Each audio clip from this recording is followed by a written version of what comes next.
Welcome back to another episode of Keoni Chats. You know what? Scratch that. Welcome to the first episode of 2022 Keoni Chats. And this feels like a clean slate. It feels different than the last two Januaries.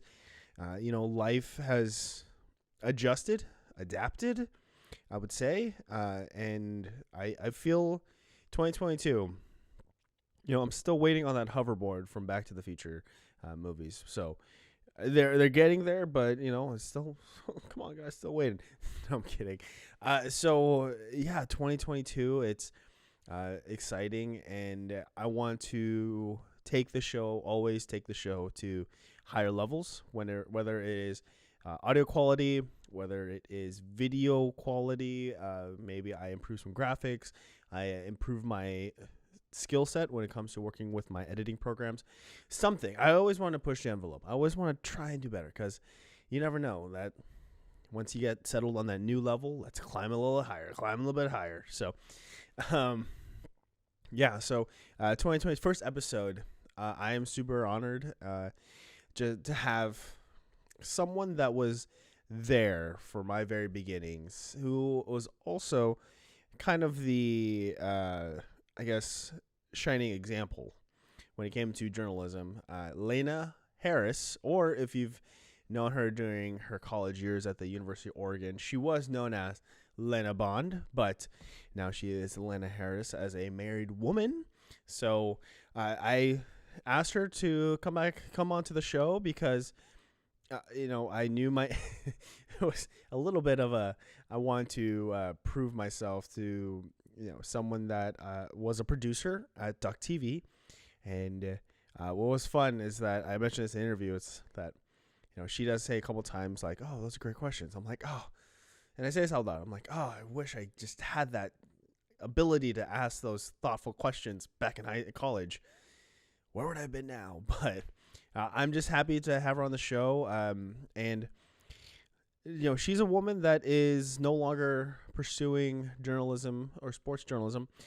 But she can still talk a mad sports game. So she can NFL, that is her thing, and she can talk all sorts of Dallas Cowboys facts. And so that I thought that this was just so much fun, just to have kind of blend the conversation of like sports with some life events, whether it was her marriage or just all this traveling she did with her husband Richard. So it was I think it was just nice to get her some practice back in front of the camera, because who knows, maybe this could re-spark a flame.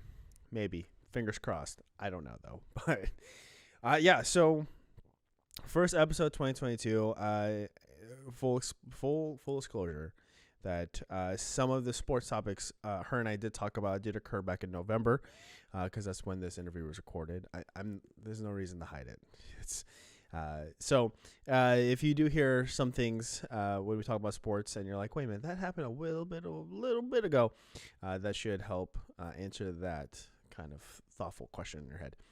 So thank you, Lena, for coming onto the show and getting back into the journalism game, even if it's just for an hour and 20 or 30-ish minutes. So if this is your first time checking out Keoni Chats, welcome.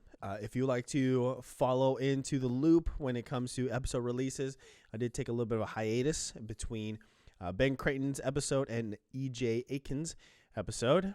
If you are wondering why I emphasize so much on that, well, social media wise, check that out. So if you want to stay in the loop when the episodes are released, you can follow the show on KC Media 13 on both Instagram and Twitter, and then Conlu K Media on Facebook. If you want the video version of this interview and all my previous interviews, go to youtube.com and look up Keoni Chats. So unfortunately, I'm not to that level where I have my own URL on YouTube, and that's okay. I'll always climb that mountain to get there. So if you are watching on YouTube and you see a lower right-hand side of the screen, a little tag for keoniconlu.com, that is my personal website. So might as well market it for about an hour and 20 minutes as you stare at it. So yes, if you go to keoniconlu.com, you will not just find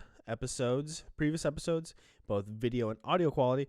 You will also find my blog series, whether it is DC Animated Universe Review Series, which by the time this episode airs, I will have the 2021 entry submitted and also on the website as well. So check that out. And you can find my NFL mock drafts this last season, 2021. I did only do one as it was very tricky with players that did opt out due to COVID.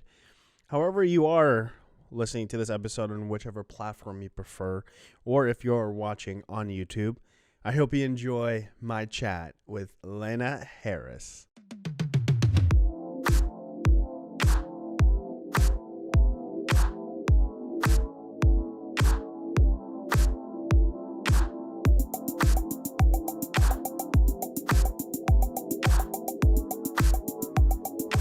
Okay, well, my tour of former Duck TV alums continues on with formerly Lena Bond, now Lena Harris. How are you doing over there?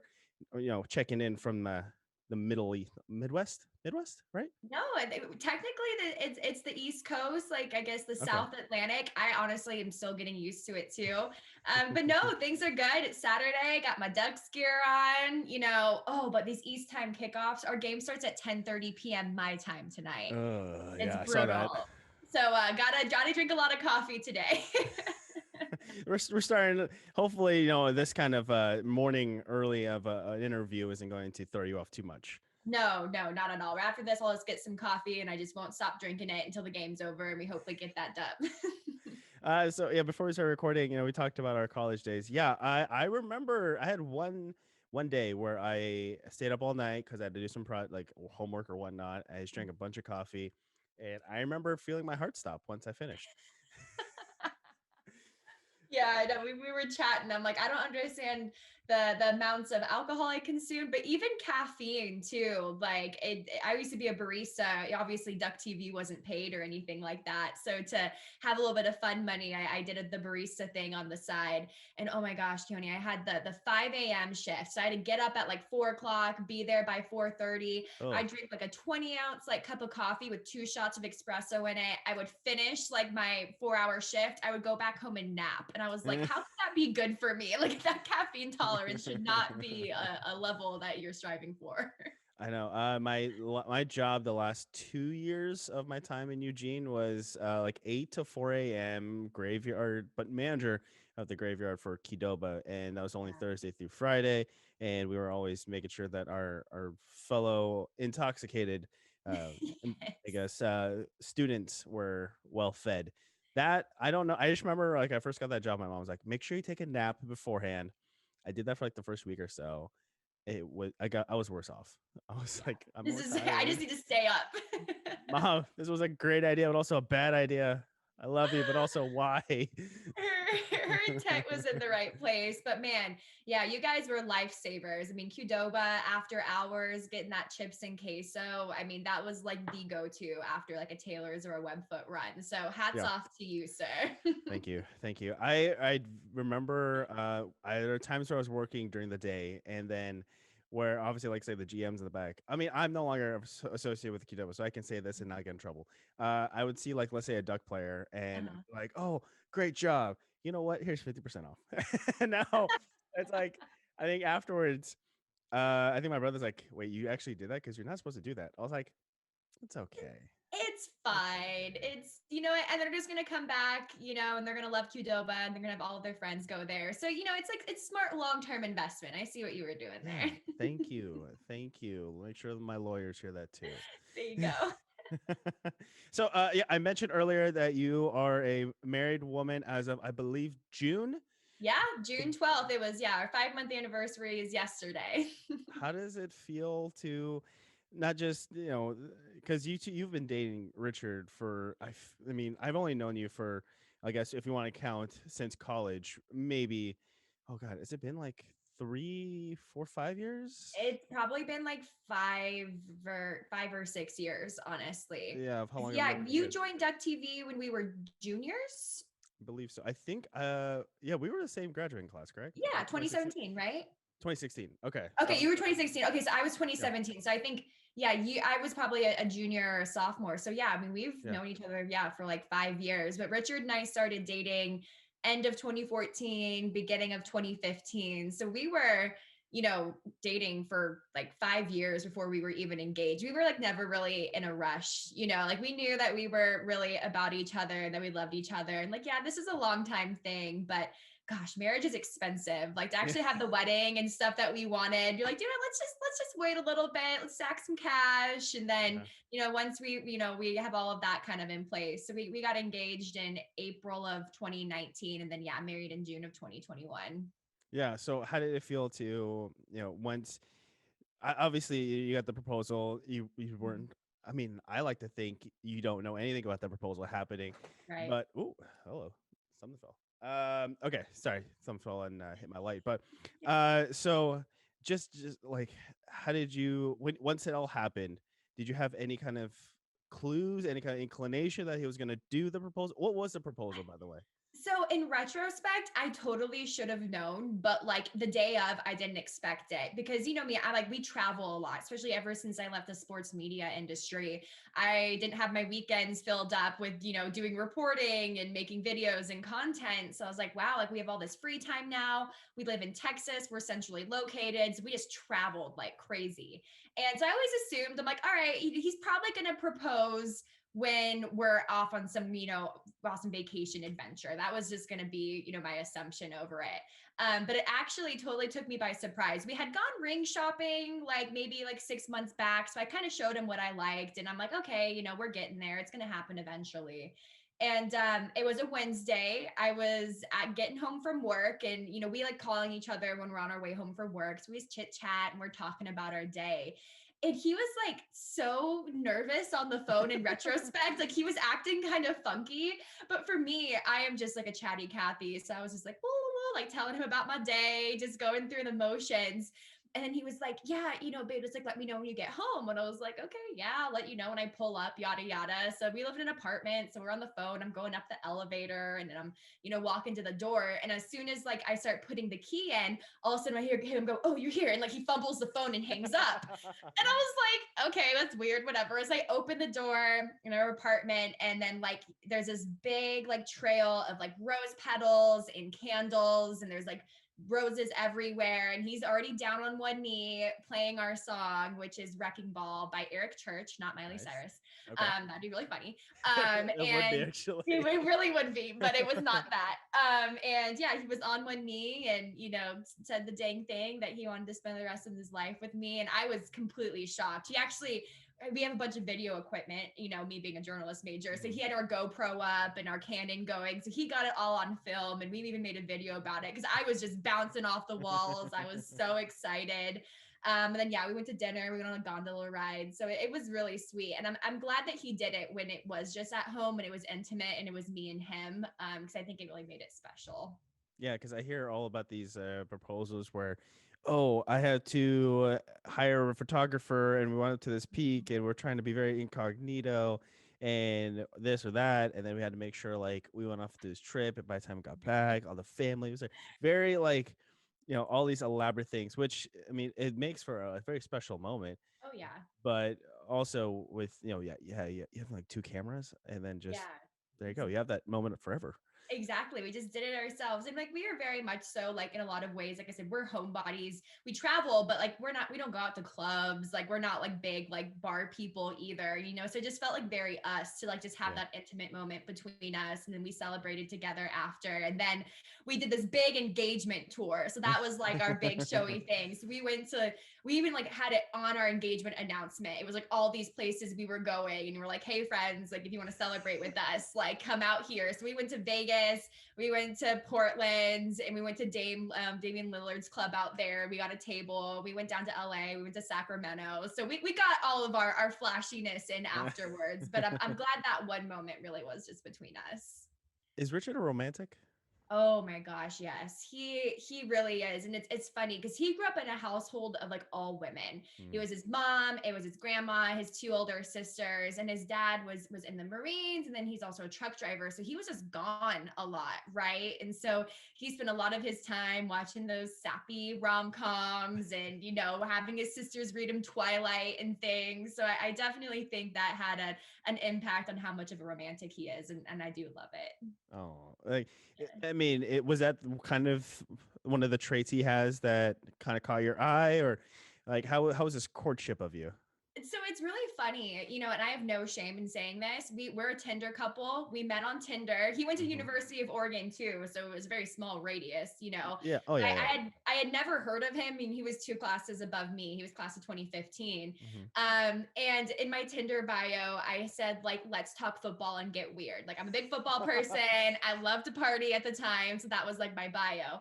So I kid you not, his first message to me, and guys, a lot of them were just saying like, "Hey, what's up? You're cute," and you're just like, "Okay, yeah, whatever." But his message was, "The Green Bay Packers are better than the Dallas Cowboys. Now let's get weird." And like the Oh, rest, the that's the rest of winner. history. And like obviously this was right before the whole Des caught it thing happened Hmm. too. Hmm. And I really don't know how our relationship made it past that point, to be honest with you, because we had just started dating at that time. But yeah, I think his sense of humor, and he's just kind of one of those people that has like a bigger than life personality. I mean, Yeah. he's hard to miss. He's a tall, he's a big guy, and then he's a Leo, so he's just very gregarious and outgoing. And I think that's something for me that we really connected on. And Hmm. then it was our love of nature too. Mm. We're big hikers, and I grew up hiking. We were going up in Sacramento. I was always in the Sierra Nevadas with my dad, backpacking, camping, what have you.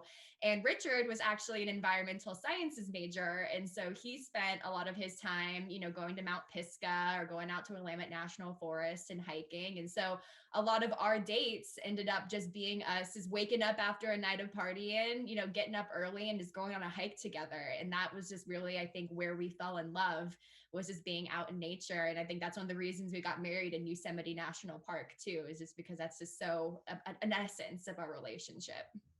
So I've had in my previous interview, he kind of threw me for a loop because he has a strong connection with friends that he made back when he was Hmm. middle school, high schoolish, and it's like I asked him like, how do you keep those connections into like close to your 30s or Yeah. maybe like 31 or whatnot? He said, oh well, you don't have to talk to him all the time, but you can text him once in a while, just say, hey, what's up, and just keep that going. When it came for you to pick a bridal party, how deep did you dive when it came to finding your friends, or how like most recent did you also reach, and how did you kind of get that all collective? That's a great question. And for me, I've been so much of a guy's gal like my whole entire life. Like I was just really close with my dad. I would much rather talk sports than go shopping. Like it's just like who I am. And I've had like some really awesome like ladies in my life that I've been really close with, like a couple from high school that one went to Oregon State, one lived in Seattle for a while. So I knew they would be immediates. They were like my close girlfriends that had known me for years. And then, after that, it was, I looked at my college friends, and I had such an amazing group of college friends. I had my roommate, Madeline, who was my best friend since freshman year when we lived in Barnhart. So that was a no brainer. But then it was hard because Richard has so many friends, like so many freaking friends. And it's one of the reasons I love him is this, people, he's just one of those personalities to know him is to love him. But it made it really hard because he was looking at his list of people that were like, for sure, gotta be in my groom's party. And he has like 10 people. And I was like, honey, like, I don't have this many girlfriends. I really, really don't. And he was like, well, it's fine if you have like 4 or 5 or whatever. And, we have, I have 10. I'm like, no, that's just going to look pathetic. Like, I am Yeah. not doing that. I'm like, either some of your guy friends got to come on my side because I'm really close with his guy friends too. But then no, then I look back at my college friends and, kind of like you said, I am not the best at like keeping up with people all the time. Right. And I hate it because I had my really good friends like Kylie and Marissa. and Alex, who all ended up being in my bridal party, but they had been living in LA and San Francisco, and I was out in Texas. And God, it had been so many years since we last connected. But then I just looked back and I was like, but like those memories are still there, you know? And like, Hmm. is there this kind of relationships that like when you see each other again, you pick back up like where you left off, you know? And so when we went out to our engagement party in Los Angeles, and, you know, obviously I invited them out there because that's where they live. And I told them, I was like, you guys, I'm like, I know that like we don't see each other all the time. We don't FaceTime each other, but I was like, I love you. And you guys are like the most inspirational women in my life. And we have so many great memories. Like I couldn't imagine anyone else being by my side. And so I had an awesome group of six ladies up there with me, and it ended up being perfect. Richard narrowed it down to seven, Oh, oh, and I had six, so phew. it was a little off, but we were able to make it happen. And it's just one of those things. Like it's just didn't have a lot of girlfriends, but when I look back on it, I was like, wait, like I do. I have some really amazing women, and like it was perfect. I mean, we all clicked and we all had a good time. And now we're like, all right, when's the next girls trip? You know? That's what I think is the mark of a true friendship, or just like the mark of your character of how you can connect with people. Because I know like when he told me like, oh, he takes time out of his busy day. The previous interviewer, he's like, oh, I take time of my day, make sure, and I'm just like, I feel like I'm starting to use my excuse of like having a podcast as a reason to not stay connected with people. But Yeah. then there are times where I do connect people, it just continues, and I'm just like, oh my god, this feels great. Right. And like, why haven't I done this earlier? You know, Yeah. it's just like, it really doesn't take that much to just like, you know, shoot a text or just do a quick FaceTime. Like I FaceTime Madeline, you know, Hmm. a couple of days ago, and we were like talking for like an hour, you know, and it was like, wow, like that was just so natural and so easy. And that's just the good thing about technology too, right? You know, if like we were back in our parents' times, like we would literally have to pick up the phone and hope they were Yes. at home, you know, so Yes. we could have a conversation or write some snail mail. But you know, we are so fortunate just to literally pick up our phones and FaceTime and text. So Yeah. that's something I'm gonna try to do more, because it really does fill my cups. You know, when you reach out and talk to friends like that, it makes you feel really good and Yeah. just like, you know, reminisce on all the good times. What's funny is that so my partner went to go see a play with her mom, and it went late. So we also like to talk to each other when either driving home from work, or just kind of anytime Out we and know we're about. doing a long Mhm. commute.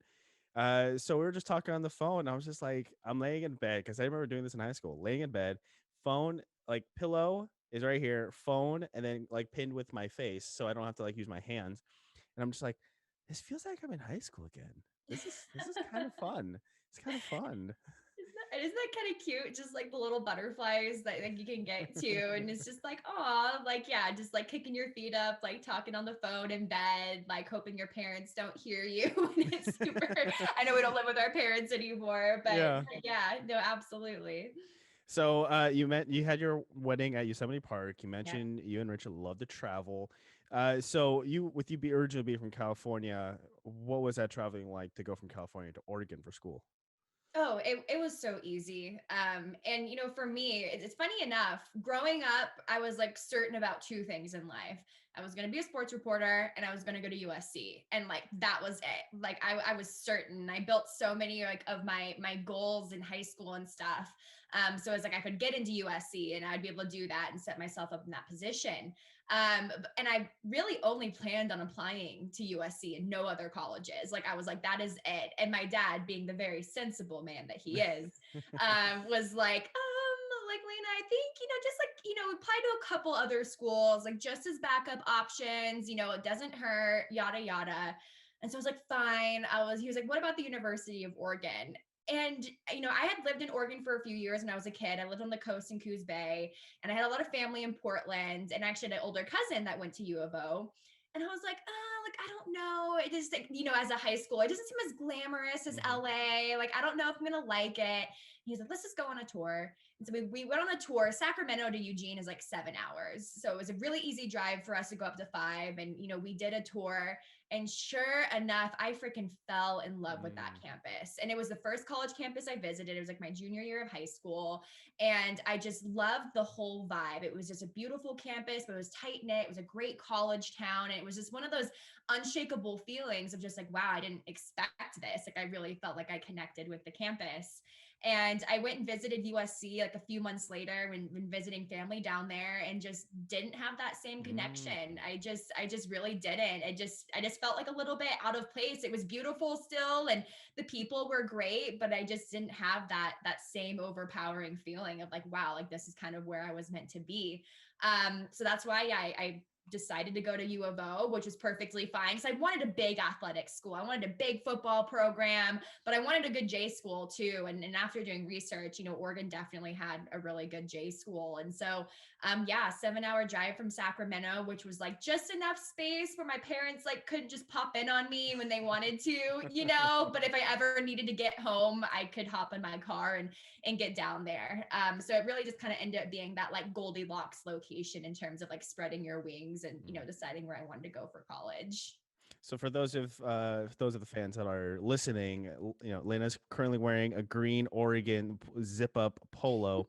I mean, I gotta say that looks much better on you than that bright red or the crimson red or whatever kind of shade of red it is over there Absolutely. in I'm USC.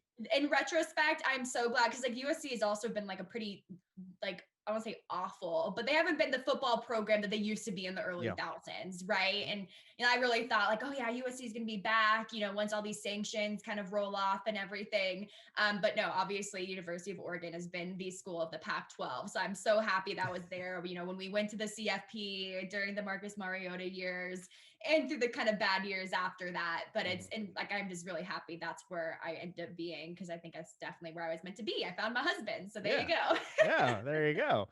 Yeah, so my brother and I we were talking like, okay, if Oregon is our primary team, like what if like we can't choose them again? What other Mhm, team in the Pac-12 would we like kind of root for? And I was like, something about USC and their tradition, the iconic jerseys they have, they mhm. never changed it. So I was like, if I could, if I had to pick a team other than Oregon, I think I would like USC. So Yeah. we started doing like, when you put your finger to your lips, like you say hush, and then we Uh-huh. do like the hush with the fight on Trojan sign once in a while. And then we're like, it's all good. It's all good. Yeah, it's fine. It's you can have a second favorite team to root for. I think mine in the Pac-12 would probably be Oregon State, just because they're little Yeah. brothers. Yeah, They're yeah, little yeah. brothers. They're so close up the five to us. And one of my best friends, Laura, like I said, who was one of my bridesmaids, she went there. So I constantly went to Oregon State. And it's really funny. I'm not sure if you've been to the campus, but like the dorms are like so close to their like Yes. football stadium where it's all like Yes. so smack dab together. And I was like, this is kind of cool. Like you could literally just walk out of bed and go to a football game if you wanted to. Yeah, but yeah, I remember going to. I think my most recent Oregon State game I went to was when they played Hawaii Mhm. way back when, and I remember wearing Hawaii gear because I have family in Hawaii. I was like, you know what? I love Oregon State. I'll root for them no matter what. But in this situation, I'm going Rainbow Warriors. Yeah. Yeah. I don't know. You know how Arizona State has the forks up, and I was like, go Ducks. I was like, I don't know what go Bows. I don't know. Yeah, what is it? Like, do they have like a little slogan like that? I actually don't even know. Maybe I I'll like do. kind of like Go Bows. Like it kind of rolls off the tongue. It does. Like Or go Rainbow Warriors. It just seems really, really long. mouthful. It Like that really. needs something like just like Sko Ducks, Go Beeve, Go Bows. Yeah. You need to hit them up. You need to hit up the marketing team. I will after this actually. So big sports fan. I've always wondered this because when it came to sports, I know I'm a former athlete, so that's how my kind of passion kind of got ignited. How did your sports fandom get ignited? Yeah, and it's so funny. People look at me, you probably remember I'm really tall, I'm 5'10, and people always assume, like, oh, like what sports did you play, in high school and college? And it's like, let me tell you, I cannot play a sport for the life of me, but I sure do love to talk sports. Yeah. So I played maybe volleyball, and swim a little bit when I was like really young in elementary school. But didn't play anything in high school because I knew I wanted to get a scholarship somewhere. And I was like, it's definitely not going to be a athletic scholarship. It's going to have to be an academic scholarship. So I focused on my studies. But really, I think, what got me so passionate about sports was my dad. Mm. So he is a lifelong Cowboys fan. He grew up in California and in LA for a little bit, but he was, living during the 70s when they had Staubach and they was winning those original Super Bowls. And, he was just a Cowboys fan ever since then. And when I was like really little, like 5, 6, 7, I don't really remember ever really showing an interest in football like that. I just remember it being that thing my dad would do on Sundays and like he wouldn't pay attention to me. But I don't even know if this is really how it happened, but this is how I remember it. It was like back, I think it was like 2006. So I would have been 10 years old. And my dad was watching like a Sunday night or a Monday night football game. I don't know what it was now, but it was the Cowboys and they were playing the Giants. And it was the game that Tony Romo took over for Drew Bledsoe. Oh yes. And for some reason that game was a game that I was like watching with him. I actually was like a little bit more engaged in, and they yanked Bledsoe out of the game because he kept on throwing all these interceptions, and then they put in, this undrafted, kid Tony Romo to see what he could do. And I'm pretty sure his first pass in the NFL was an interception, if I don't remember correctly. But after that, I mean, he lit up that game. I mean, it was really obvious that there was something special about that quarterback. And that was in a time when like the Cowboys were like quarterbacks just freaking sucked. They couldn't find anyone after Aikman. It was Mm-hmm. just like an awful drought of all these players that we had. And then at that year, the Cowboys, Tony Romo really lit it up and the Cowboys went to the playoffs and everything. And my dad was just so excited. And I think I just got really excited with him. And ever since that, I don't think I've missed a Sunday of football. It Yeah. was just something about like my dad telling me that Cinderella story. He's like, oh yeah, this kid's undrafted. No one really gave him a shot. He's a nobody. And then all of a sudden he's just tearing it up in the league. I'm like, I think that's like that, appealed to my humanity. It's just that sports story. It's like, wow, like look at him go and how he's doing so well. And ever after that, I mean, like football was like me and my dad's thing. Like every Sunday, if we were playing the Buffalo Bills, we'd like cook buffalo wings. If we were playing the Philadelphia Eagles, we'd make Philly cheesesteaks. Like we would just get so into it. And it was just like really our bonding, and no pun intended. And my parents were divorced too, and they kind of got divorced around that time. And so I think that was something that like really helped connect me and my dad too. And like kind of just like, it was just me and him like on the weekends and stuff, right? And so, but we had our Cowboys, and that was like our glory and like what we really got to like do together and Mm-hmm. fan out over each other. And so after watching that and getting into sports, that's kind of really opened up the floodgates for my love of basketball and college football and all things like that too. And I have not turned back since. So there's so also for people that aren't big NFL fans or just kind of know some highlights, Tony Romo was also known for fumbling a PAT snap and then trying Yep, to run that it was against the weird. Seahawks and getting Yep. tackled. So I think that's maybe one of his like earlier impressions It was. with the That was that NFL. same year that he had taken over for Drew Bledsoe. And like all of a sudden he put the Cowboys in this position to be in the playoffs. And yeah, it was a game-winning field goal. It was a gimme with maybe like 27 yards. And yeah, he fumbled the snap and tried to run it in and he didn't. Mm-hmm. And me and my dad always kind of like, say what if, right? Because I almost felt like that moment defined Tony Romo's career, even though it was so early on. It almost felt like the monkey that he could never shake off of his Sure. back, Yeah. because it really seems like in a lot of those clutch moments down the stretch, he really wasn't that clutch, right? There would Mm-hmm. be, an interception in the fourth, or, we weren't able to convert on fourth down and things like that. And I'd always look back and like, I wonder if Romo wouldn't have fumbled that if he actually would have had a little bit more of a successful career. Because I think that's just something that like really shadowed over him, and never won a Super Bowl. It's he never really got more far in the playoffs either. So yeah, Tony Romo's career was an interesting one. Really happy to have Dak Prescott. I think Dak Prescott definitely has that clutch gene when Romo didn't.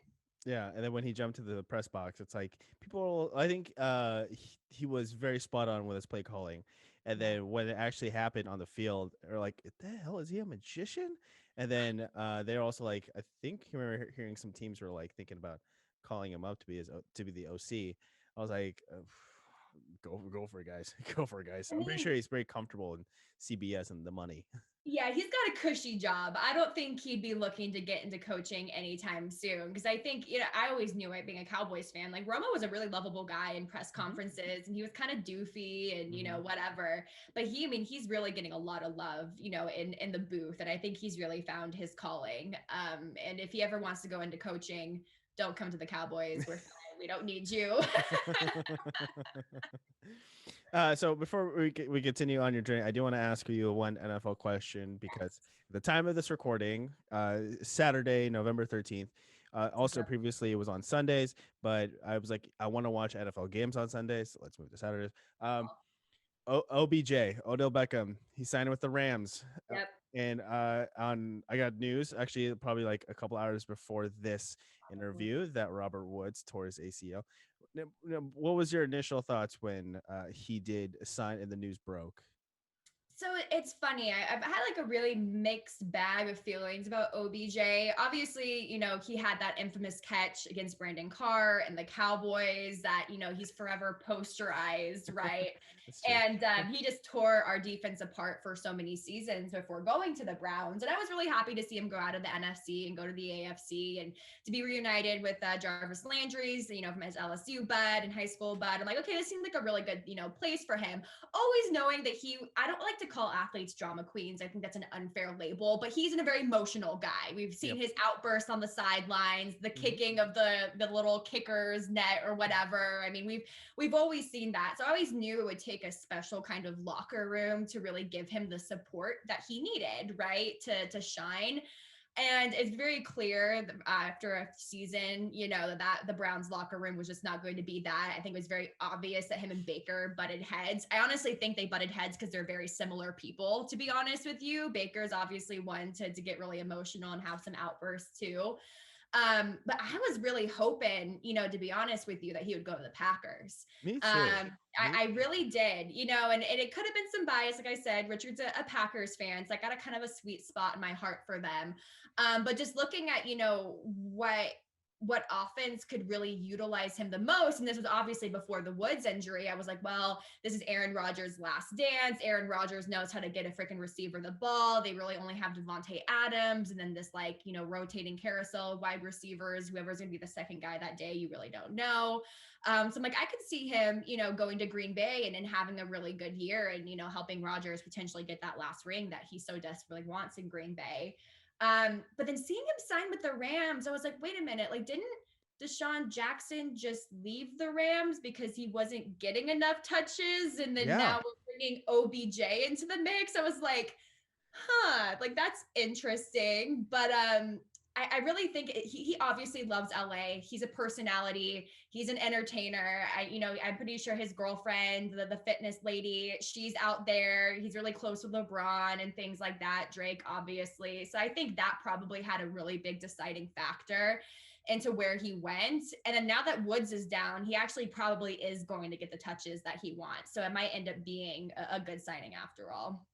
Yeah, I just remember telling a couple people at work, I was just like, this doesn't make sense because he's gonna play like maybe third or fourth fiddle because potentially over Van Jefferson, probably over Van Jefferson, Mhm. and everyone's just like, why? Because Packers, yes, Packers, but then I did read that the Packers were offering him like a minimum veterans contract. I was like, it's also cold. I'm sure he doesn't want to be in cold anymore. That's being Green Bay. He wants Yeah. to he wants to be in the warm weather with Stafford and so Mhm. like this started to make sense. And then when I got that news, again before the interview, I was just like, yep, okay, Yep. That okay, that it could work. It it could could really work. work. Sean McVay, I heard too that like he had a huge part in signing him, that like he personally called OBJ, laid out all these different offensive packages they were going to have for him and how he wanted to utilize him. And OBJ is definitely the one that like wants to feel the love, Yeah. right? He Oh yeah. wants to be wanted. And everyone knows like Green Bay's front office is freaking blows. I mean, they Yeah. haven't been able to keep Aaron No. Rodgers Yeah. happy. They rarely are able to keep any of their good talent. And so I'm not surprised that like he felt kind of the cold shoulder from that organization. And Sean McVay obviously did a really great job selling him in. So we'll see. I heard he's suiting up Monday night Yep. versus the Yep. Niners. So I'm definitely tuning in. I might do a little prop bet or something to see how many yards he gets. That'll be interesting. So for those that just heard Alana and I talk about OBJ, you'd be thinking like, oh, she's good. She could talk about sports. She can roll. And yeah, she found Duck TV where she got to do that for one of the prestigious University of Oregon football programs and other sports related things for the University of Oregon. How did you end up finding Duck TV, by the way? Yeah. So kind of like I mentioned before, when we were talking about, choosing the University of Oregon and being in California and traveling up there, I knew when I wanted to go to university, I wanted a great football athletic program and I wanted a great J school. And when I went to the University of Oregon, I was like, great, it's my freshman year. You kind of start taking those introductory, J school classes along with a lot of your gen eds. But I knew I was like, you got to have a reel. Like Mm-hmm. somehow in college, you have to develop this reel. Because when I knew I wanted to be a sports reporter, I started following, Pam Oliver and Aaron Andrews and figured out kind of what they had done in their background to get them where, they eventually were and found so much success. And so I'm like, okay, I gotta get a reel somehow. And I was like, all right, so that probably means there has to be like a school TV station I can join or something like that. And sure enough, I think it was my winter term of my freshman year. I was, in a J class and they started talking about Duck TV and oh, they cover these sports games and you get to do this and that. And I was like, oh my gosh, like I got to be a part of this. Like, this is it. Like, I found my opportunity to kind of start building my reel. But then I was nervous as hell because then they said you got to audition. And I was Mm-hmm. like, audition. I was like, so of course, when I hear audition, I used to do theater as a kid. I was like, oh crap, I'm gonna be on a stage. Am I gonna have to do like some sort of skit? And I remember even like pulling like a couple lines out of like a reader for like a sports script. And I kind of started practicing in my dorm because I really thought they were going to have me like do some sort of like reporting audition. But of course they didn't. It was more so just like an interview and you talked about your passion of sports and why you should be selected.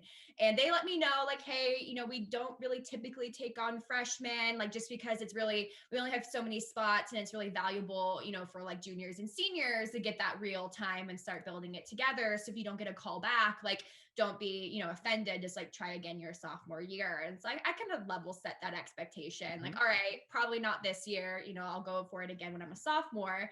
But I got called back and, I was able to get into the program, which was really cool. So it was just me and Deuce Woodson. We were the two Yep. freshmen that spring term, which was really great. Deuce ended up being someone I really leaned on, my entire college Duck TV career. We ended up getting, promoted to producer at the same time. So we were co-producers and, really running, a lot of the content and the ideas behind the stories and everything.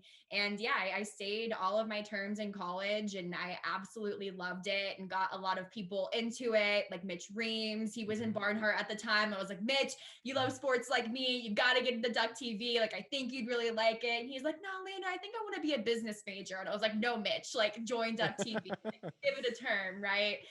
So a lot of like, the people that I experienced Duck TV with, you kind of form that bond. Right. And it's Mm-hmm. almost like a trauma bond because you're up so late on Sundays recording all these packages together and things in the studio aren't going right. And, you're in the J school editing lab, until 1 a.m. after a baseball game. Like you get to know these people really well. And those are honestly some of the fondest memories I have, looking back at college. And I'm so glad that I did it because it really did give you that important experience, not only of like being in front of the camera and writing your scripts, but being in the press box, right? You get to be the press box post basketball games, post football games. You're rubbing elbows with ESPN reporters and stuff like that. And so it really helped you create your network and opened up other opportunities for me to like join Pac-12 Network and ESPN and help them with some of their promos, which was great and was really good for my resume heading out of college.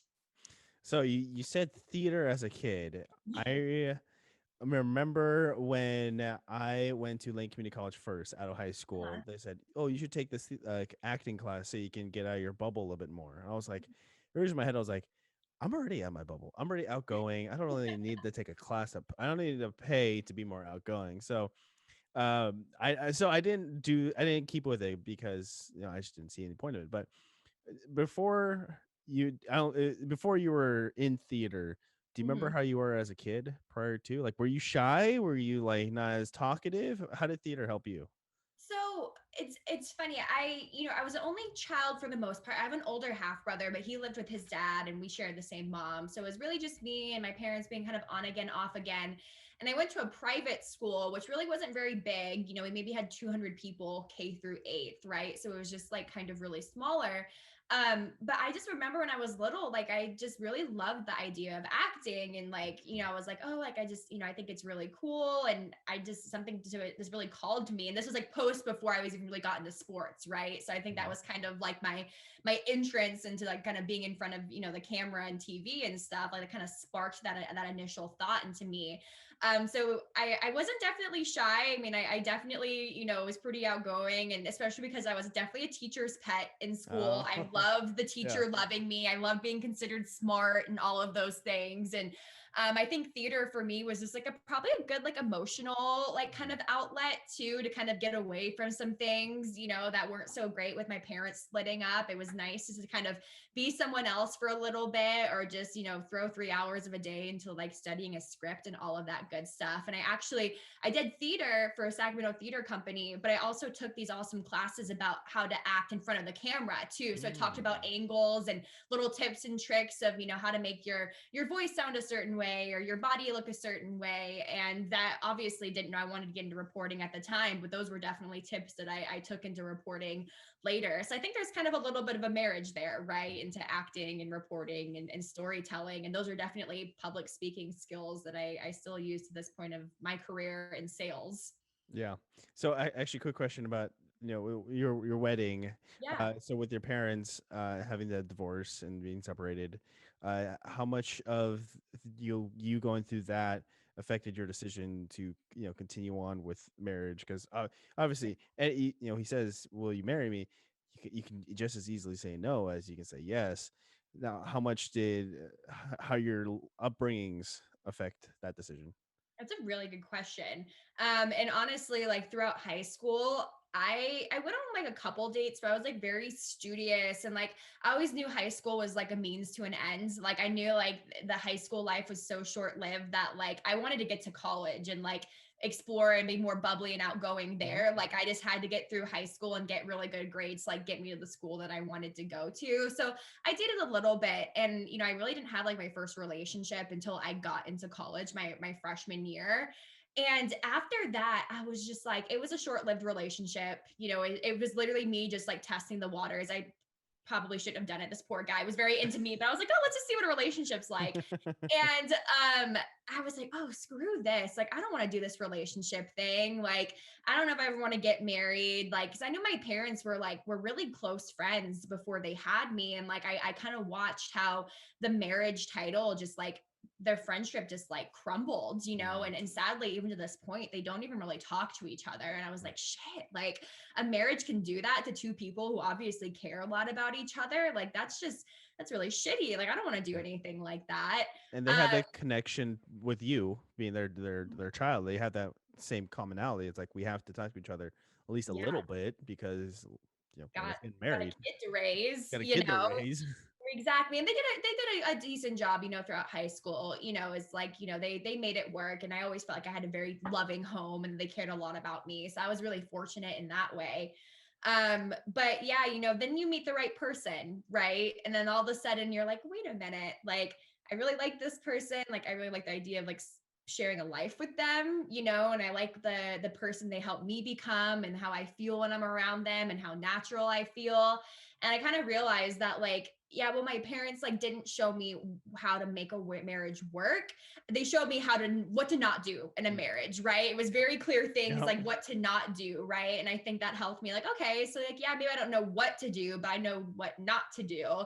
And Richard, fortunately, he came from like a really strong household. Like his parents had been basically dating since they were in kindergarten. They were next door neighbors growing up, and like they have been together, for like I think almost over 30 years at this point, right? And so he knew a lot of what to do. I knew a lot of what not to do, and just kind of ended up being this perfect combination. Okay, that's there you go. That Yeah, just that warms the heart too. And I yeah, know with my partner now, I'm her first relationship just because like she had a couple not so great experiences, and then she's very much obviously we're in November at the time of this recording. Holiday movies are starting to roll out, like Hallmark movies. I remember she watched one. She texted me. She's like, so I'm watching this Hallmark movie, and this guy literally said something you said to me verbatim. And she was like, oh, she's like, I think I found my Hallmark movie. I was like, Oh, when you make me feel the way I do, it just sometimes it just kind of spews out. So Honestly, no, and I can completely relate to that. I remember I used to watch rom-coms. I'm like, this is cheesy. Like, no yeah, one's ever gonna feel this way about someone or say something like that. And then you find yourself living it, and you're like, oh wow, okay, so like this does exist, and it's okay to feel this way yeah, and say yeah. those things. Well, hats off to you, man, to make her feel like that. That like I said, that really warmed my heart and like almost brought a tear to my eye. I That's so sweet. but yes, so it's and we've talked about the future, and it's definitely like a lot of things you've said so far about marriage. It's like pretty much mimicked what we have talked about too. So, it's also just nice to hear from another person. Just be like, okay, all right, okay, down the right It path. Yeah, no, absolutely. And like everyone's like path is different too. I always like say like some people meet and they get, married 6 months later, right? And they could Mhm. be together for 50 years. Some people they meet, they get married 6 months later, they divorce 6 months later, right? Like there's really no blueprint on like what a perfect marriage looks like or what a perfect timeline looks, right? It's just like the cheesy saying is like when you kind of know, like you just kind of know, Mhm. and no marriage is easy. Like it is a lot of work, and a lot of self reflection. It's no longer a me situation, it's always a we situation. But to have a partner in life and to figure out there's no longer just me problems, there's we problems, and anything that happens, like you have someone to lean on, and someone to help really take you through that has your best interest in heart and like has a collective goal at heart, right? Where we want to go. It really is a life changer to have that support in your life. And so while 10 years ago I would have been like, no, don't get married, now I am like, yes, when you find that right person who brings out the best in you and really makes it feel like a team situation, like go get that ring and go get married, go do the Yeah. dang thing. So how do you handle stress? How do you handle when things are getting a little heavy and kind of hard to uh, find the way to get to the next step? Like whether it's leaving the comfiness of Duck TV, or yeah, getting married, or just doing any of the other, finding your way to ESPN. Because I know the broadcasting world. I mean, you have 4 years of 3 to 4 years of like real experience that you could submit to ESPN easily. they'll Mhm. they'll pick you up. But and that could be a struggle. But how did you handle that stress of just post college life, basically? Yeah. Oh my God. Finding a job out of college was probably like one of the most stressful experiences of my life. Because it's just you just have this idea that like, all right, you go to school for 4 years, you pay all of this money to help put you in a position to get a job. And it's like, all right, now I gotta go get that job, right? That is the next logical step. And for me, I've always been kind of like a type A person. I'm an overachiever, and I like to be like the first to do things, and the best to do things. It's not a great quality to have, but it's just like kind of who I am. Hmm. And I remember seeing like, even spring term senior year, people started getting jobs like all of a sudden, like you do. So I remember he got a job and to be a sports director in Lewiston, Idaho. And I was just like, this fucker got a job before me. I was like, are you kidding me? And I was obviously so happy for him. I was thrilled for him. But at the same time, you kind of start feeling that peer pressure, right? Like, Hmm. oh my Hmm. gosh, like, all right, like not only is everyone in the J school who's a senior is trying to get a job, but all these other seniors across all of these other universities are applying for the same jobs that I'm applying for, right? And you kind of start feeling that stress. And it's so easy to get down on yourself and like start falling for like that comparative bug, right? Where I start comparing myself to Deuce or Hmm. my other peers that started getting all of these jobs. And I'm just like, why not me? Like, what's wrong with me? What's wrong with my reel? Is it the way I look? Is it the way that I sound? And you kind of start going into that negative headspin. And I just had to remember like what's meant to be for me will be, right? Like everything absolutely happens for a reason. And I obviously have to put in the work and apply to as many jobs as I can, keep working on my reel. And that was one of the reasons I actually started my little talk show, My Word is Bonds, was because Yeah. like, all right, like I want to kind of start doing something, that's outside of just, what I did at Duck TV and stuff like that, and kind of show that I had my own passion for it, outside of academics. So I was doing sports shows and I could kind of talk more about actual NFL topics and NBA topics rather than just like, Oregon sports topics. And that kind of helped me. It's like, all right, like, I was kind of putting things in motion, and it felt like I wasn't just kind of sitting there applying for jobs, waiting for a response. And, sure enough, I applied to this job in Dallas, Texas, with this company called Chat Sports. And I looked them up, and, obviously this being almost 5 years ago, they're like, yeah, we do Facebook Live, sports shows, and Periscope on Twitter, sports shows, and all of these things. And I'm like, no one in the sports media industry had really quite picked up on that yet. Mm-hmm. And so I was like, this is really interesting. Like, I kind of like that they're just using the social media aspect to report on sports rather than just like relying on television news. So I was like, yeah, they're in Dallas, Texas. I love the Cowboys. Like, I would love to work in a big sports market rather than a small one. And I applied, and I went through probably 7 rounds of interviews, which was ridiculous, but it was a lot. And I ended up getting the job, and it was just that feeling that was like, all right, I trusted the process. I kept on thinking big picture and just knew that like what was meant to be for me would be. And sure enough, I mean, it was a really great, move in my career and in moving Richard's career too, moving out to Dallas and doing that together, not knowing anyone, but just moving to a big city. I mean, all really great things and great experiences that I look back and we're so thankful for. Those were like I said, the most stressful 3 months of my life. But I think, my advice to anyone would just be like, stay the course, right? Like if you just keep on shooting, right? You're shooting a shot at a basketball and you just keep trying, and it's bouncing off the rim. It's bouncing off the rim. One of them's going to hit eventually, right? So you just got to trust the process and stay clear with the course. So if it is for me, then it's meant to be. Is that the phrase? Yeah, if it is for me, then it's meant to be, right? And it's whatever is meant for me to be will happen. I don't know. I don't know. It's not really a pretty saying, but that's just kind of the general idea, is that like everything happens for a reason. If it's meant to be for me, then like it will be. Where did that come from? I think it might be an original. I don't know. I mean, I probably should look it up. I don't want to take credit and then, get sued, but I don't know. I think that's just something for me that like, even like my whole entire life, just like knowing that like everything happens for a reason, and like what my path is supposed to be, like the steps to get me there are going to happen. I just like, you just can't get too down on yourself, because like it's easy to get depressed. It is easy to get stressed and anxious. I am naturally a very anxious person. And if you let that overcome you instead of like your, unshaken optimism that like it's going to work out, then like that can put you in a really scary, dark place. Were you anxious at all heading into this interview? Because it has been a while since you've probably done an You interview know what? type.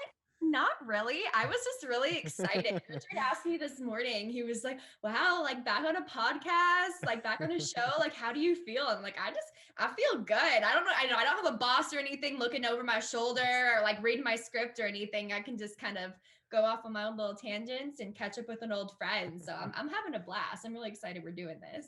What's funny is that like since you'll be episode, I think you're gonna be like the mid to late 60s Mhm. episode.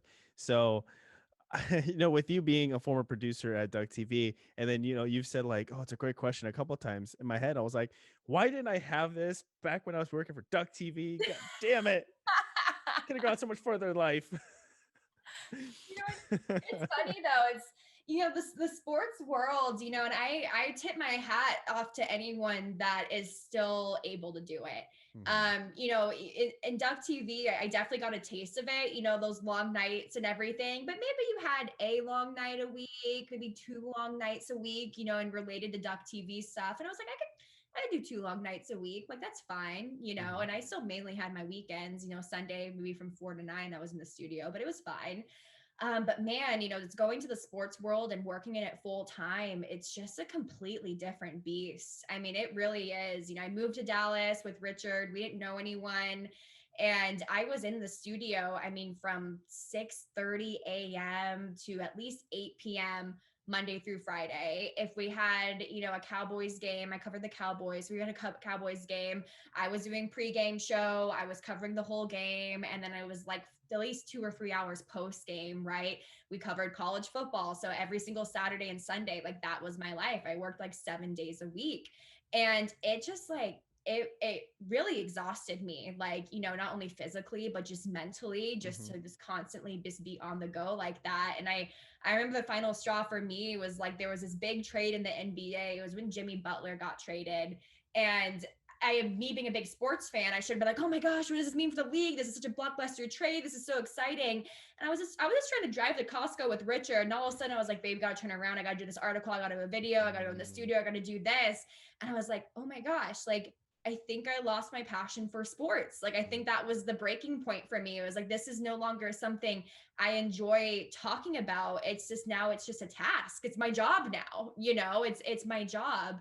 And I was like, man, and it kind of took me aback. And it was, speaking of like anxiety and stress and stuff, that was a stressful time for me coming to the realization that something that I had honestly worked the grand majority of my life towards all of a sudden wasn't something that I wanted to do. That I was shook to the core about that. Like I was like, what do I do from here? Like, do I just duke it out and I accept the fact that this is my life now? Or do I look for a different job in a different industry? And then it's like, I'm a journalist. Like, what skills do I have? I can't go into tech. I don't want to go into teaching. It's like, what can I do from here? mhm. So that was a very stressful time, and a hard breakup. The breakup with sports was a very, very hard breakup, and it's just now, like 3 years later, being removed from the industry, that I'm finally super passionate about like watching sports again. Like it probably took me like a whole year to like really get into it, and to the point that I used to be, just because it took so much out of me. And so I watch all my friends who are still doing it, and I am just so proud of them and so happy for them. But once again, kind of like I said, like I figured out it wasn't meant to be for me, right? Mhm. And I had to find something else that could fill my cups, but also properly compensate me for all the time, because working 80 hours a week and making $30,000 a year, it just wasn't gonna cut it for me. I don't know if you remember Eric VR. Uh, Yeah, I know yeah, Eric. I Yeah. interviewed him also, and he talked about his time at NFL Network, and he would spend endless amounts of hours watching the games on Sundays or whatnot, and then he got to the point where he's like, I can't enjoy this anymore because all I think about is work. And obviously, I don't think you were writing highlights. Well, from what I saw, it was just more like big story news. How long did it take for you to like turn your brain off to working scope of watching sports to finally being like, oh, I could finally watch this as a fan and not feel like I have to write something up, Yeah. because that's tough. That is tough. It was really tough. No, it's funny you mentioned Eric. Eric's in our fantasy football league that we have with some friends. And so I actually just saw Eric in September. We were in Nashville, and we were talking about that. And it was really cool to hear someone who had the same perspective as me, because I think I felt guilty for feeling like that. I was like, Mhm, how could I be a true sports fan if all of a sudden I'm working in the sports industry, which is so many people's dreams, and all of a sudden I'm hating it? Like I mhm, felt like imposter syndrome. I had all of this guilt. And to answer your question, like I said, I think it took me like at least a full year, maybe even a year and a half, to really get to the point where I am just dang excited to turn on whatever games on TV. I don't care if it's the freaking Hornets playing the Clippers. I don't care if it's, the Browns playing the Dolphins. Like I just want to watch it, and I'm just excited, and I'm eyes glued to the TV, just thrilled to watch the games. And I think for my husband too, was funny. I mean, he loved how much I loved sports and knew about sports. I think it was something that like really attracted him to me, is like, wow, my wife knows more about, or my then girlfriend knows more about football than I do. Like, this is really cool. And mhm, so he loved watching sports with me. But then when I worked in sports, if I was home, we were not watching a game. We weren't talking about a game. We weren't talking about anything, like whatever, what anything else. Like, let's talk about, like, let's not talk about sports. And so I think he missed that a little bit too, right? It was like, okay, cool. Like, all right, I guess we'll talk about something else. Not that's our relationship revolved around, but it was something that we had thoroughly enjoyed, for 3 years before that. So yeah, so now he has that back, and we're all into fantasy football and stuff again. We're watching all of our games. It doesn't really matter what it is. And who knows, like I haven't necessarily closed the door on me returning to sports. I don't think I could ever be in front of the camera again, or even mhm, like as a producer. I think that still just the time and the dedication that people give to that, I have such a respect for, but I just don't think I could do. Hmm. But maybe like returning on the business side, right? Maybe working for, a front office of a team, or just working for the NBA and some sort of, capacity in NBA corporate, I think would be really cool, because Mm. there is something to say about the culture of sports and the type of people you work with. I just haven't encountered that again. Even at, my time at Chat Sports was hectic and it was so many hours. My coworkers are still some of the favorite coworkers I've ever had, and they're some Mhm. of my really, really close friends. And so I do miss that. You don't get that same thing. And like, I'm in staffing and recruiting, so you don't necessarily get the same type of people. So I could see that happening, but who knows what the world has in store, right? Life is what happens when you're busy making other plans. Hey, Charlotte Hornets and the Carolina Panthers. Can give this girl a call. Give this girl a call, guys. Hit me up. Hit me up. No, oh my gosh, the Panthers though. I'm so happy Cam signed back with them. Like, how crazy of like a whirlwind that was, right? Yeah, Like, I think it was really good for the Panthers to swallow their pride and admit that they shouldn't have let Cam go, whatever, 2-3 seasons ago. And I think he's gonna light it up for them. So I'm excited to see that. I know. I watch a few analysts or a few like fantasy football shows, and they're like Cam Newton's back in Carolina. The fact that he was being oh wow. Let me try that one more time. So the fact that Cam Newton's back in Carolina, there we go, and the fact that he left Carolina like 2 seasons ago, that feels like it was actually 5 or 6, just with how much he's been going through. So it's like, wow, it's really only been 2 years. Yeah, no, yeah. I guess he had the 1 year with the Patriots and then just this season. Yeah, I guess that he hasn't been playing thus far, but it feels like a lifetime ago. It feels like Carolina's been through so many quarterbacks since then. The Sam Darnold experiment obviously did not go very well, No. as a lot of us could have predicted. But I'm happy to see him back. I think, he has a lot of gas left in the tank. I was really sad to see him just sitting on the couch at home. I was like, I still feel like he could play at an NFL level right now if put into the right system. So we'll Yeah. see. Because are they getting McCaffrey back anytime soon? I don't I know. I think he is back, but Is I he think back they're kind of now load officially? management on him. Yeah.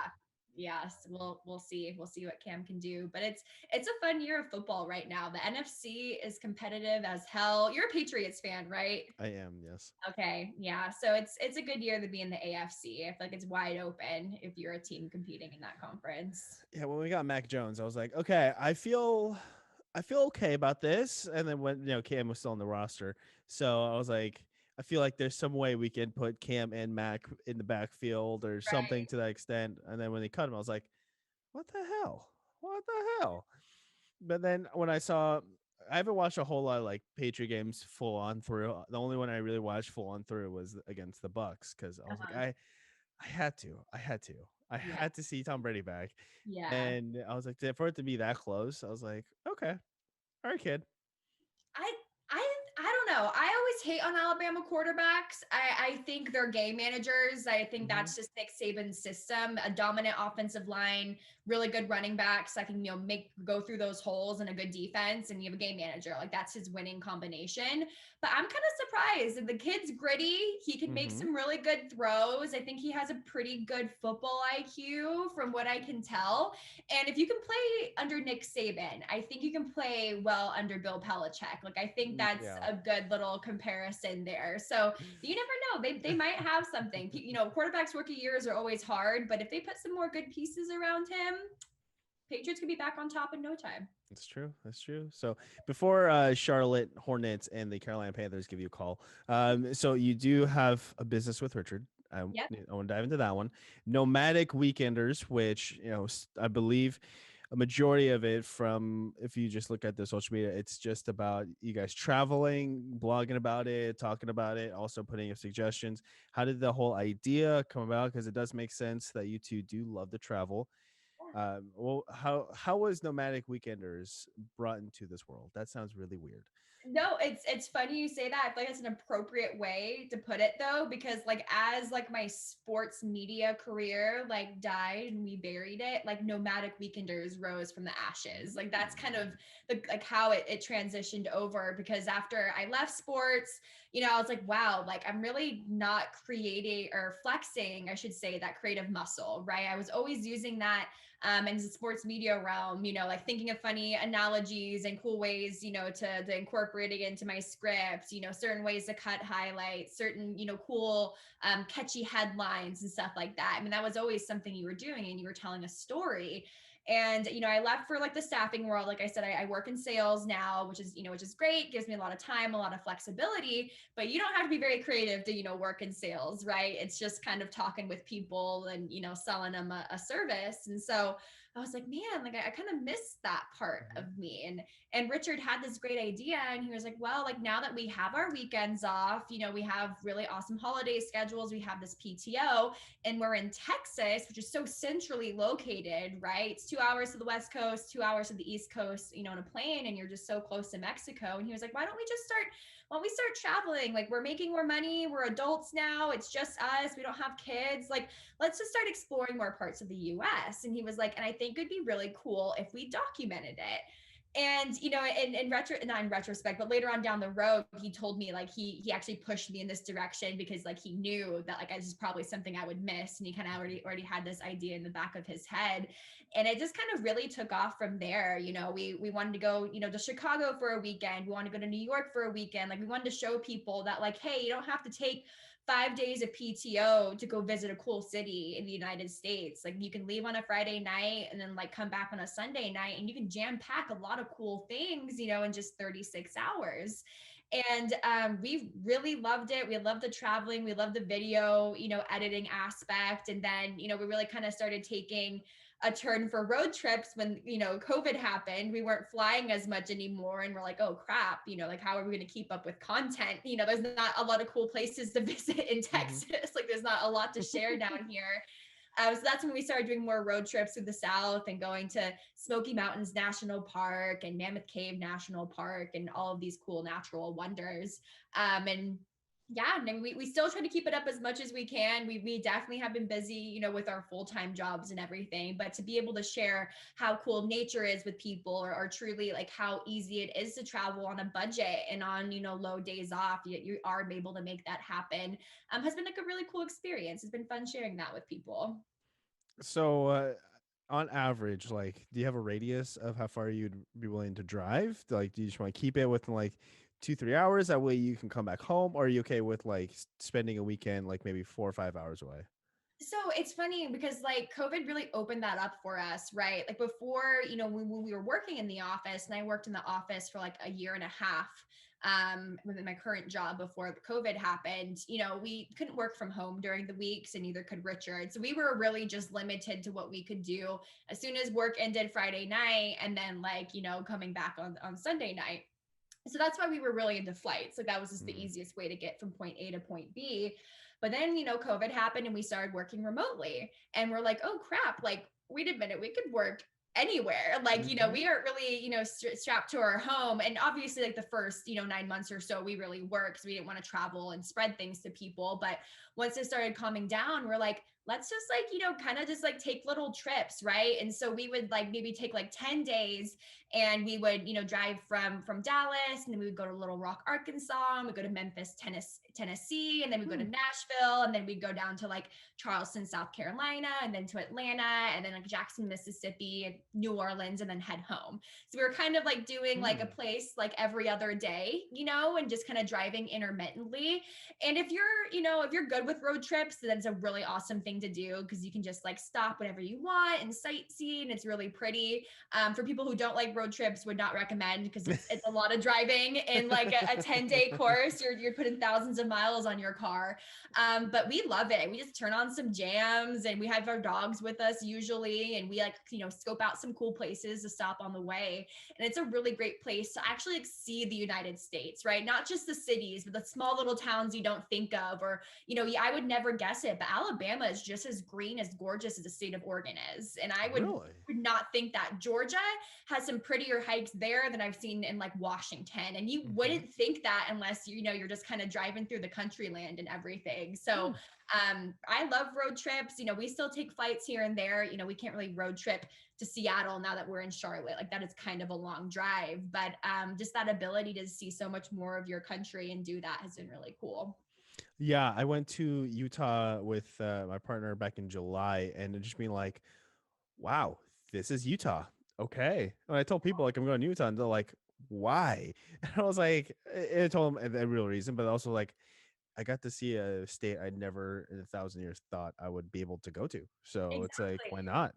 Why Why not? not? Why not check it? Because what if you really like it? Like that's the thing Richard and I always said. Like we never wanted to just stay on the West Coast because like what if we're East Coasters? Like what if we Hmm. really like the East Coast? Or what if we love the Midwest or we love the South? Like let's just go try exploring other places and seeing kind of what fits. So I think that's really cool that you guys did that. Utah is one of my favorite states to visit because it is very pretty and so like geographically Hmm. different in different areas, which is really cool. I just remember like the friends we were visiting, they picked us up at the airport, they're driving back to their place, and I just remember seeing a giant mausoleum out in the distance with giant lights on. So obviously they could be seen, but I'm Uh-huh. just like, what the hell? Where am I? This just feels weird, man. Why is it so many big buildings? And my biggest takeaway, which I talked about on my episode like 62, where I talked with actually a play-by-play call for ESPN, I was like, yeah, the biggest takeaway was just like they don't recycle.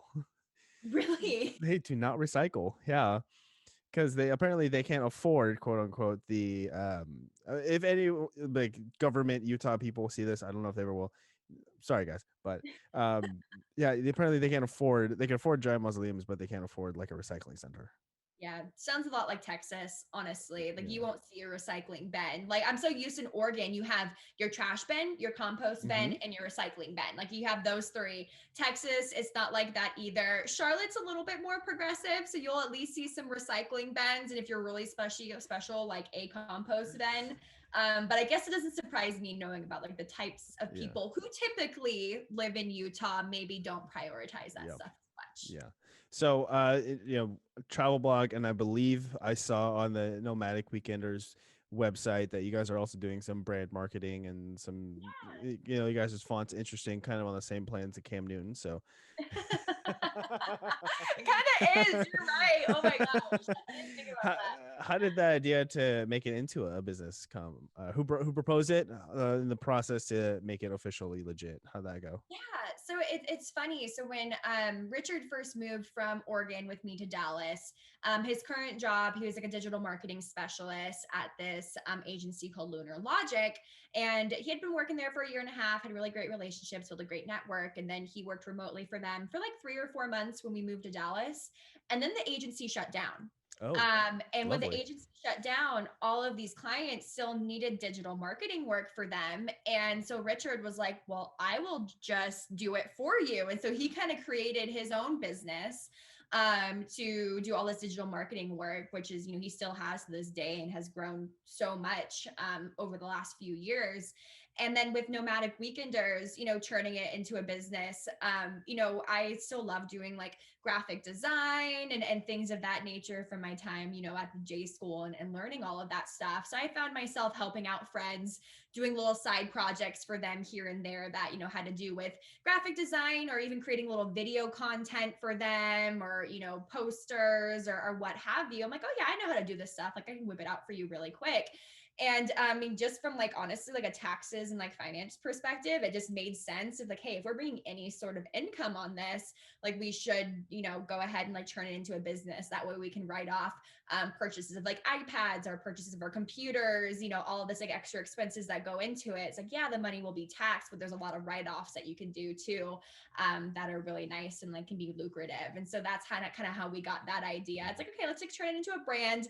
Let's turn it into a business. It makes a lot of sense. sense, and we can kind of incorporate it a lot with like his digital marketing business, because a lot of them might need kind of like some actual social media or content management, Hmm.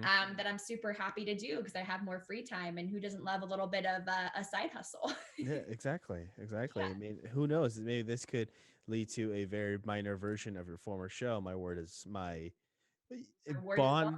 Bond Harris. But yeah, right. I don't really think I Harris. can use that anymore, which is sad because it was very catchy. But we'll think of something else clever. Yeah. But yeah, no, I mean, like I said, I've loved doing this with you, and I was really excited to connect and just chat a little bit. And I will always have a soft spot in my heart for journalism and storytelling. And I think it's so cool that you're still doing it and you're still making it your side hustle. I mean, I know it takes a lot to have so many episodes, to have reached out to so many guests and to get them to be a part of that. I mean, I know that is not easy work. So that's just something I have to say. That's great that you're doing that. I tapped the Duck TV pool. I reached out to Mitch, see if he'd be interested because I knew he had a podcast also. So I was like, we could exchange. You get on Scratch mine, off I that guess, finish on yours. line. And then, so my cousin actually, he just graduated from university from the J school, Okay. down UO. So he said that our old studio, it got turned split in half, and it also got turned into a podcasting studio. So I That's was like, cool. where the hell, man? Why haven't I been invited to come talk to these kids? Right, and come back seriously, man. I'd be so interested to see what it looks like down there now, because they were kind of changing it like right around the time I Yeah. graduated. I heard that they were making some remodels and some renovations, and podcasts are big now, so they're jumping on that wave. It makes sense. Yes, yes. So, Lena, before I like to end my interview by asking a couple questions from this packet of 170 hypothetical questions. Ooh, okay. So, before we wrap this up, so one of my questions to you. So, the original phrasing of is this question is, if you could merge two games together, I'm gonna change it to say, if you could merge two sports together and make a new one, what what sports would you choose, and basically how would you decide the winner? I mean, it's like Huh. what would be the results? I'm gonna tweak that one a little bit. So what two sports would you merge together, and then how would you be able to decide a winner? That is really interesting. So I think it'd be cool to maybe merge like baseball and basketball, but Hmm. you have a little like water polo twist where you're playing in the pool, but the hoops are really big. Like we're Uh-huh. talking like giant hoops, and the balls are bigger too. They're like big giant blow up beach balls, and you take a bat and you try to hit it into the other side. But then there's a volleyball, like you can have two assists where like your teammates can like go like this and that and get it into the hoop. But if you make it into the hoop the first time, you get more points. I think something like that could really take off. That would be oh my god. You I don't know where I pulled that from. that was That was quick too. Usually like people think about it for a second and you just dived on it. I was like, wow. Wow, she's been thinking about this for years. apparently that was pulled from a deep dark place. I might be onto something there. Yeah, I was, for some reason, I wanted to combine football and basketball, but that seems like it'd be a lot of injuries there. Honestly, that's where my brain went to. I'm like, no, I feel like that's like exactly what everyone would want to do. But like, yeah, basketball and baseball, like I think there could be something there, you know? And you play, who doesn't love a good water sport too? Like water That's sports true. are really fun. That's true. You know what? I'm gonna go with cricket and cricket and soccer, maybe. Cricket and soccer. Okay. I don't know how that would work because cricket, you're walking around. Oh, maybe it's like, you got the croquet, and then you have to hit the ball through the little half circle thing. But then the last one you have to get it into a giant soccer net. You can Your answer threw me off. How quickly you got it. That I'm just like, oh crap. Grasping at straws here. Grasping at straws. So I have no idea where that came from. My brain, it's all this like, pent up creative juice. It was just ready to go. Okay. The next question. I feel like this one could be. You and I work with a lot of technology, Okay. so if you could go back and uninvent something, what invention would you erase from history? Social media. Ooh. I'm not Okay. a big social media fan. Well, I think MySpace was like great and it had very like innocent, like roots. Like the whole purpose of it was really great. Obviously, that probably like was the beginning of like social media. But nowadays, just I mean, Facebook is one thing. I think most people our age use it to keep up with our families and stuff at this point. But Instagram and Twitter, I see for some people just like the impact it can have on their mental health, and just like the whole, Instagram versus reality, right? What Hmm. everyone thinks other people are doing and how successful they are and how they look and how perfect their relationship is. Like, people are just seeing highlights. They're not seeing the full story. And I think, there's something about it, just like seeing my younger nieces and stuff, just so obsessed with their social media and their TikTok and everything. It's just like it makes me a little sad, Hmm. and I think there's so much good that social media does too. Like it connects people, it's funny, memes are freaking hilarious. Like I will crack up for days and days scrolling through Twitter and just looking at random stuff. Yeah. But I just think there's just like the misspread or the spread of misinformation and stuff too. It can be a really scary place. It really can. And take it from someone who I used to do my whole sports reporting on social media, right? We did a lot on YouTube. People could be very mean, very, very mean on social media. And I think, just because they're not speaking face to face, they feel really bold and they can say Hmm. all of these things. So, and yeah, my long winded answer, I think I would take social media away. I really do. I think it's a good answer. I feel like as someone that needs social media to push their free activities or free hobbies, I'd probably just cater it to maybe a little more restrictions as far as like, is this personal or is this actually for like a better like a bigger good? You know. Exactly. Like some more, yeah, I think more restrictions. I just think it's just like the wild, wild west of social media right now. It really, really is. And I'm sure they will eventually create more restrictions, although I think a lot of people are stepping away from or like pushing back against that because they Yeah. feel like they should be able to say what they want and do what they want and post what they want. And I get it, it's a free country, but when you think like overall mental health impact and societal impact, it can be a little bit crazy. But then I don't want you to like, lose your ability to post your stuff too. So Yeah. it's an interesting conversation. You and I could probably spend a whole nother hour just talking about that because it's a whole can of worms. Oh, Lena, I feel like I could talk to you about, maybe for an hour every other week, or maybe an hour every week, or I don't know if some You know shows what? just start I would popping out. Okay, invite me back anytime. I've been thoroughly enjoying this. This is so great. And you are so good at what you do too. I was like watching a couple of your videos before I popped on just to see like what they were like. And I was like, oh my gosh, like he's got the professional like podcast mic and everything. And it's just like you have that really good radio voice. I was like, Keoni's doing his thing out here. Yeah, it's at first it's been very much like, oh, obviously like a lot of things had to go wrong for me to finally find what could go right. Yeah. The notebook helped because I didn't find anything in your research on you of that you were a theater kid. So as soon as you said it, I was like, oh, hello, hello, hello, talking point. I'm right there. Done.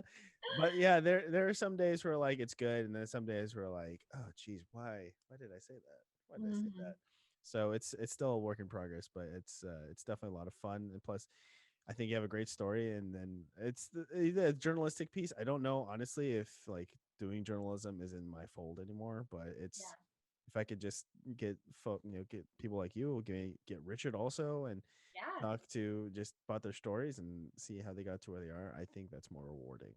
I think that's really cool. Like, yeah, it does not have to be sports related at all, but like kind of like what we were talking about back to like my Tony Romo turning into my football obsession, right? Like there is something that is like so connecting about human stories, and hearing how people Hmm. came from and what they overcame to get where they are and to see their success. Like that speaks to everybody. Yeah. And that is always going to be something that someone wants to hear about. So I think you're on the right track right there. Thank you. So before I officially go, where can they find you and the Nomadic Weekenders on social media? I know we said you want to delete it, but it's like And I mean, it's if you still want out to there. follow me, you can. Don't follow me on Twitter. I am just a lurker. I do not tweet anything, so it's not worth your time. But you can find me on social medias at Helena, Helena Harris 007. I just recently changed it like 2 days ago. Okay. But really Nomadic Weekenders, I think that's like their coolest account. So you can find us at Nomadic Weekenders on Instagram and on YouTube. So definitely check it out. Hit me up anytime. Got any travel questions? It's perfect because I looked it up and there are some places I never thought of visiting, but then when I saw your guys' reviews on some of these spots, like I believe was it Belize was a place you guys went to? I So was cool. like, oh, okay, all right, well, It's cheap too. Belize is a very cheap spot. Like if you're looking to ball on a budget, go to Belize. Absolutely. Because you can get margaritas for like 30 cents out there and they are like legit Ooh. margaritas. And you can find a little like bed and breakfast for like 20 bucks a night. Like would 10 out of 10 recommends. Okay. There you People go. listening in or watching in, take notes. Go to Belize when you can. So, There you Lena, go. thank you so much. You officially have a podcast to your name. How you feeling? I feel great. Like I said, it was so great just to be back and just chatting and everything like that. So yeah, look forward to seeing everything get up and yeah, invite me back anytime. I'll be here. Giant thank you to the guests for coming on and telling their story. And thank you to you, the listener or watcher that made it to the end of the episode. And if you like what you heard or watched and would like more episodes from Keoni Chats, the show can be found on all podcast platforms and YouTube. If you'd like to stay in the loop in terms of episode releases, again, check us out on KC Media 13 on both Instagram and Twitter, and then Conlu K Media on Facebook. If you'd like to be a guest, I'd love to hear your story. Email me at kcmedia13@yahoo.com. And until the next time, everyone, please take care.